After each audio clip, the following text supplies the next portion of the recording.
আরাফাত আরাফাত অনুভূতি কি রকম? এদিকে দেখা, অনুভূতি কি রকম? হ্যাঁ সেই স্বাদ। এই তোমাদের মনের অনুভূতিটা বলো, অনুভূতি কি? মন ভালো না তোমার? তোমার অবস্থা কি? মরার মতো কেন? আরে গোস্ত কি কম হয়েছে নাকি? গোস্ত কম হয়েছে? পর্যাপ্ত পরিমাণ আছে। হ্যাঁ হ্যাঁ কিন্তু খাইতে দেখি চাউল বাবা। হ্যাঁ এটা ভালো। বস খাইলেন, অনুভূতি কি? আর সেলিম ভাই তোমার কি 2 বাটি খাওয়া হয়েছে?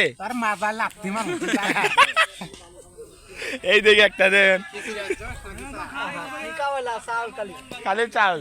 এই চাউলটা নিয়ে এসে কেনা জানি আমার কন্ট্রোলার সাহেব, আমার কন্ট্রোলার সাহেব। এই দেন পিছনে ছবি আছে, এই লোকে নিয়ে আসে। এই দেখেন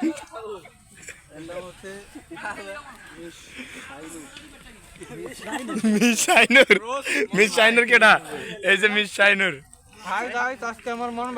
আমি খুব গরিব মানুষ। ওই যে রোজ খাইতেছে। আর ওই যে আমার কন্ট্রোলার সাহেব ওই চাউল বাদা নিয়ে আইছে। ওই যে চাউল বাদা নিয়ে আইছে, চদলিং পং, চদলিং পং চাউল বাদা নিয়ে আইছে।